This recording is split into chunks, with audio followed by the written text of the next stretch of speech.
Hey, what's going on, everyone? Indiana here with HomeTheaterReview.com. We are in a all-new redesigned Best Buy, which is really cool. They're kind of getting rid of the kind of Magnolias now. They're going to these specialized 2-channel rooms. So guys, we're gonna give you a special look at some of these rooms right now. We got some KEF speakers on display. These are the LS50s, the Meta's very cool speakers here. Macintosh 275 there. So let's pop on in here and take a look. We do have a awesome B&W room over there, but we'll start here and check this out. This is pretty awesome in here. Gotta be careful so I don't get any copyright strikes here, so I gotta try to stay out of the music that's playing right now, but really, really cool here. And we got tons of Macintosh, tons of KEF in here. Got Martin Logan down there. Wow, we got a lot of selection here. You can really listen to everything here too, because they've got audio jacks in the wall. They can change out speakers. Let's listen to 2-channel stuff here. So that is really cool what they're doing here. Oh, we got Arcam here too. That's pretty neat. There is a lot of stuff here. I don't really pay attention to Best Buy too much. They're always changing stuff around here and there, doing a lot of crazy stuff with what they do.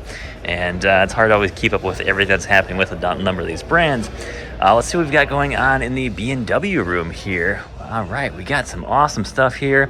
A lot of, I think we got some 800 series here. A lot of Macintosh Class, I didn't like Class A here. That's pretty neat. In the back here, we've got more KEF all in the back here. Martin Logan subs. Is that Michi down here? Wow, we actually have a Michi down here. That's pretty neat. And Audio Quest, of course. Now, there's some mixed feelings on Audio Quest with, is it too expensive? Is it actually pretty awesome stuff? And of course, a lot of the Martin Logan stuff is still here. I remember seeing this stuff as a kid in Best Buy, and it's kind of crazy how they've still kind of kept a lot of the same speakers they make, a lot of the same stuff here too. Love that Macintosh Glow, of course. We've got a lot of that going on. And yeah, that looks awesome. What kind of turntable we got up here? Project. I'm a big Project dealer myself, and absolutely love their tables. Their line can be a little confusing in my opinion, but they've got a very nice, hit all the price points in their models. It's just an absolutely incredible how well a job they do on that. And they do some really amazing stuff with that. Because let me take you to the rest of the store and show you what else is going on here. They've really done a massive increase on this store and really done a ton of new stuff here. All right, we got premium cables. This section's kind of always existed in the past. Of course, it's Audio Quest, everything here. I'm not an Audio Quest dealer anymore. I mostly sell Tributaries now. They're based out of Orlando. If you know Joe Perfido, he's the owner. Really cool guy. And that's kind of what I sell now for when I do a lot of my installs. But we got some new stuff here. They got the Thunderbird 48s here. We got the Vodka 48s. Power Quest 3. That's cool. I've not seen one of those yet. $400 though. Yikes. Pretty pricey there. My opinion on Audio Quest, guys, is I like a lot of their entry-level stuff is pretty good, but as you get into the higher level stuff, it really becomes a diminishing return there, in my opinion. And I've kind of just been like, it's okay, it's just what it is. But definitely, I think in cables, get good quality cables, guys. Kind of my opinion on that. If you got good quality cables, you got no weak points in your system, that's what you want to go for. And always love these new KEFs here. Really nice speakers. That is such an awesome design. Look at that fabric on the side there too. That is awesome. Look at you, a nice detail shot there, that fabric. That is really unique. I actually have never really seen too many speakers with fabric on the sides instead of a finish, but I do like that. Is really neat. And of course, we've got some B&Ws over here. Another Project turntable. I think that's in walnut there, which looks like a really cool finish on there. They do need to clean those covers. They are a little bit dirty there.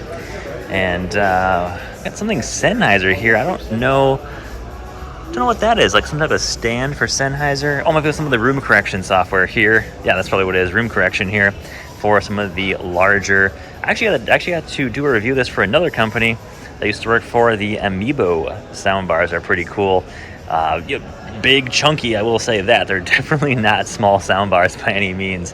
But I love the sound of this thing. When they say, it does Atmos, I'm kind of like, I thought it sounded really good. Is it a true Atmos system? Absolutely not. But does it get you pretty close? Yes, it does. For $2,000, you can't touch an Atmos system for $2,000. Can you get pretty close for $2,000? You can. So I will say that.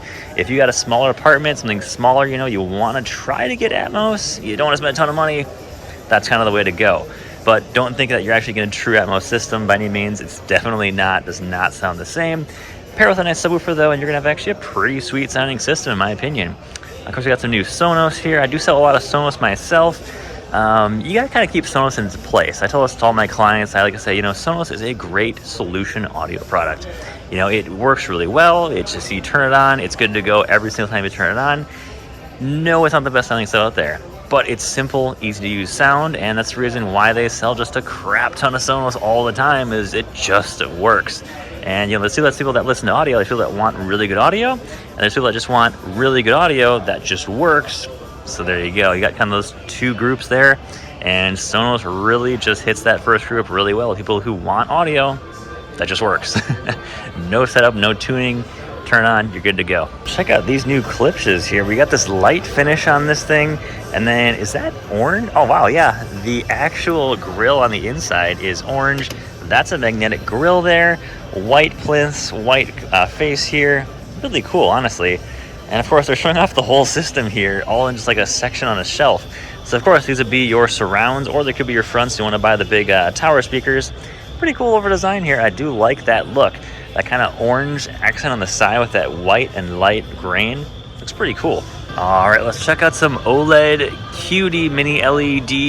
We got a lot of the other stuff happening here. When it comes to TV, guys, I'm not really a video guy myself. Yeah, I like a good picture, of course. I do a lot of projector, stuff and that stuff around Orlando. But when it comes to TVs, I like OLED a lot. I think it's going to be, it's kind of the successor to plasma in a way. Very real colors, incredibly deep blacks. We get into all like the LG, the QNED. We got, OLED Evo. I need to look into more of that. QD, mini, to me, just go OLED. I'm just so sick of all these crazy terms they throw into this stuff. Looking at the TVs here, I'm looking at TCL here, I'm looking at, I think Samsung's over here. Honestly, OLED looks the best here. If I walk through the store in just a couple minutes, what do I think looks the best? Right off the bat, OLED right there. No question in my mind. Yeah, there's other stuff here. There's plenty of other technologies here, Like, in person right now, this doesn't even look that great. It's kind of the blacks in here don't really look that good. This color looks actually pretty good in here. I don't really see any ghosting or anything unusual in this picture right now. But, if this was on OLED, those colors would just be popping right off the screen. Yeah, if I go right here, looking at this screen here, this looks significantly more vibrant. The colors seem real. Right there, even like the blacks right now, there's no ghosting there. Everything looks really, really clean, really realistic. The difference between OLED and everything else is just OLED is on top, in my opinion. And there's tons of technology out there that are always trying to, go somewhere with it. But at the end of the day, guys, it's just a lot of marketing stuff that's always happening all the time. So that's kind of my 2 cents on that. And if a client asks me, hey, what's the best TV out there? I'll always just say, go OLED if you want the best. And if you don't, just find a good deal on something that's really big, what you want to do. And there you go. But, video is really not my thing. And it's just, there's lots of technologies out there for video. So that's kind of where we're at here. Mounts. So I've used Sanus for quite a bit. But if you want to know my secret now is I just buy whatever the best deal is on Amazon for mounts. And that's been about it. They've definitely improved quite a bit. The cheap Amazon mounts are doing really, really well. And there's all this, extra stuff on these Sanus mounts that I'm not a fan of. I'm not a fan of these offset brackets here. I know they do it because it's easier to get the screw in, but it just adds so much extra complexity to these mounts. It makes, when you got to calculate out, where the TV is going, all the adjustments, it just makes it so complex there that I'm just like, I like the simpler, cheaper mounts because it's just easier to put those on the wall. And, this stuff is fine. We get these, these crazier full motion mounts. That's cool. Like that is a nice double arm mount there. That that's incredibly smooth. That is a really nice mount there. Now, if you put a TV on that weighs 80 pounds, that'll change that smoothness probably just a little bit. So that does change things quite a bit. Especially when you have plasma on some of these mounts, man, that changes it a lot.